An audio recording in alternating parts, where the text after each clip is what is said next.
Welcome, everyone. We're doing a deep dive today into, well, a really fascinating topic. It's a concept of love that honestly might just change how you think about connection. We're looking at insights from a pretty unique source. It's excerpts from an iMystic live Sovereign Love 3-day workshop document. So our mission for you, our listener, is to really get the core ideas of this sovereign love, see how it stacks up against more traditional ideas of connection, and maybe what it could mean for, our own personal experience, our relationships, even how we relate to ourselves. Okay, let's unpack this, see what potential it holds. Yeah, and what's really interesting right from the start is how the source brings in Archangel Michael and Isis, powerful figures, Mm. and it sets up their relationship in a specific way. It says Michael reveres Isis at least as much as he reveres himself. That's Yeah. that's quite a statement. It really is. It sets a unique stage, doesn't it, for this idea of sovereign love being like inherently balanced. Exactly. Balanced, reciprocal, right from the source, you could say. And the document, it suggests this whole workshop, this iMystic New Dreamer series, is happening because, and I quote, it's time. It's time. Yeah, like time for awakened people, awakened human beings to really embody their divine presence more fully. And that this readiness, collectively, has apparently opened some new potentials that were never considered possible in our past. So a real shift, a paradigm shift maybe. Seems like it, signaling we're ready for something new. So what does this look like? This sovereign love idea, the source points straight to Isis, calls her a trailblazer. Right. The first being in all of creation to experience what Michael calls a sovereign love. And here's the really interesting part for me. She's supposedly been waiting, Yeah. patiently waiting for everyone else to catch up. But not in some far-off dimension. Right. The text says inside a state of consciousness that was once but a dream. Exactly. So it's not an external event we're waiting for. It's more like an internal shift, an awakening. That seems to be the idea, a collective awakening to this state, which brings up a question. How do we actually connect with beings like Michael or Isis? The source says we can feel both the energies, maybe even like they are inside of you. What does that mean, practically? Good question. The document clarifies it's not like, having a chat. It says they communicate through their unique expression of their presence in the form of energy. Okay, so it's energetic, like a resonance, a Well, feeling. yeah, less like a voice in your head, maybe more like a shift in your own energy field, an intuition. Got it. An energetic resonance. That makes sense. And that idea of energy, it connects directly to a big challenge the workshop tackles, the separation story. Oh, yeah. The idea that the male and female parts of creation somehow got divided. Right, and that this division affected us all. But it's not just gender, is it? It seems like a deeper split within existence itself. That's how I read it, too. A fundamental sense of fragmentation. But the good news, according to this source, is that this separation is apparently reuniting. Reuniting now. Symbolized by Isis, the original mother, and her male counterpart, the original father. So like a cosmic healing, a putting back together of these ancient splits. That's the implication. And if you look at the bigger picture, the source suggests that many of our roles, the parts we play, Or identity. yeah, our identities, how we interact, they might be based on a false perception of what it means to be an individual piece of the original self. The original self, like our core divine essence. Exactly. And the implication is we've been sort of denying oneself of all that it is as a divine presence in motion, living a limited version. Like having a whole palette of colors, but only using black and white. That's a good way to put it. We've cut ourselves off from our own fullness. Okay, so then we hear directly from Isis, or rather, channeled through Robert Seiss. She identifies as the original mother. And she says something pretty powerful. She does. She says, our human feeling of being disconnected from her presence actually overshadowed the truth. And that impacted our ability to trust. Deeply.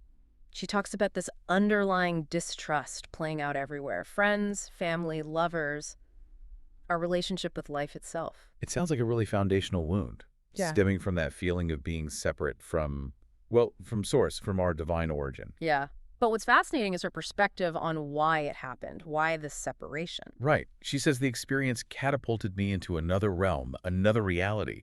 It literally reset my own story. Reset her story. Wow. And this leads you to say something profound. Collectively, our story is what it is, just a story. We can change it anytime we want. Okay, that's huge. We can just change the story. Apparently so. Yeah. And she did. She transcended that role of original mother, which she says helped to set me free. It's moving from being defined by the past to actively creating a new narrative. So this freedom she found, what did it involve? Well, she puts it very clearly. I don't need any other being's approval to be me, as a sovereign creator of my own experience. No outside approval needed. None. She changed, she says, because I was willing to accept who I am. She let go of feeling responsible for everyone's well-being. That must have been a massive weight lifted. You'd think so. And this leads to a really critical point for us, for the listeners. Yeah. She suggests that loving yourself as being priceless is what's actually missing inside most of creation. Loving yourself as priceless. That's a radical idea of self-worth, isn't it? Not based on what others think. Completely. It's inherent value.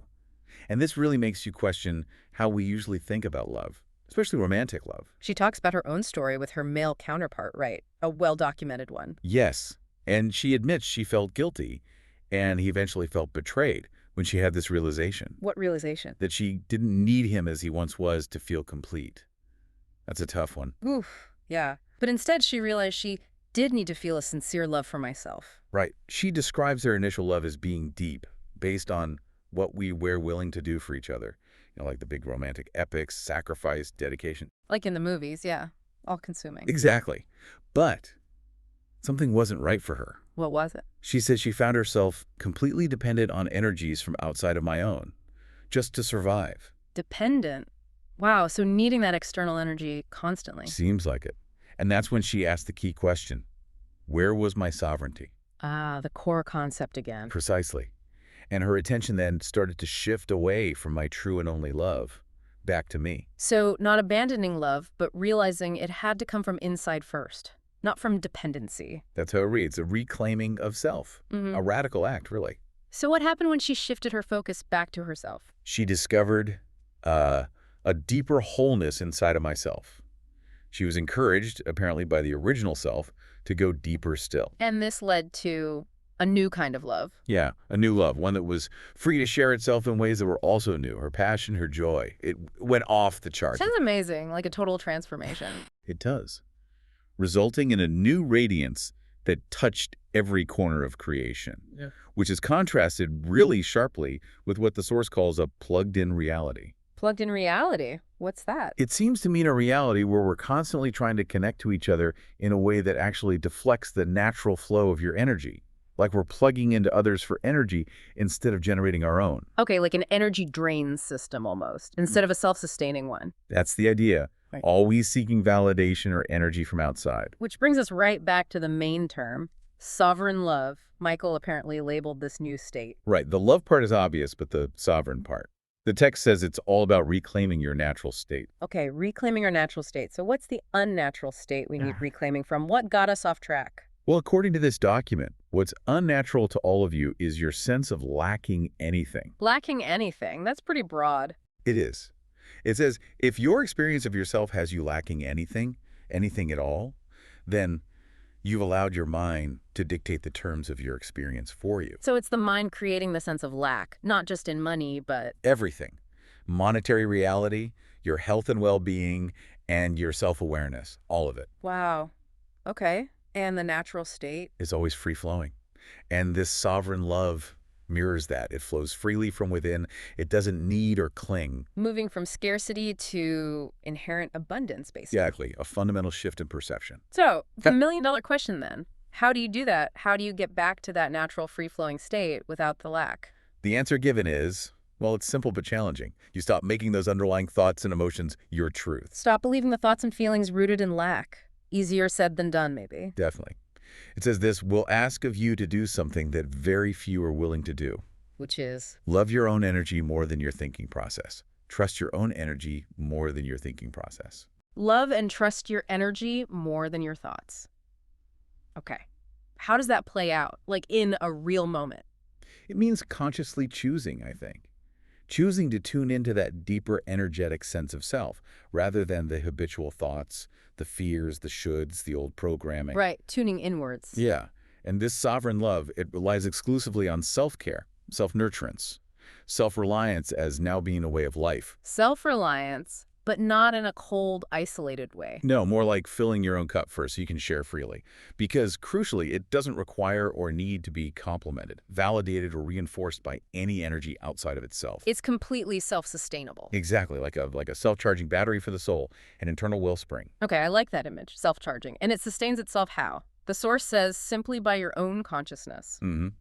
Which apparently blends well with how Michael describes reality as existing inside an extraction or sustainable model. An extraction or sustainable model, what does that mean? Like reality itself is self-generating. It seems to imply that, yeah, not about using things up, but a continuous internal creation of energy and love, like a sustainable ecosystem. And we achieve this self-sustainability Yeah. by relying exclusively on the song of your soul to help support your soul. The song of your soul, Yeah. your unique essence, your inner truth, that becomes your primary fuel source. Okay, there's a lot there.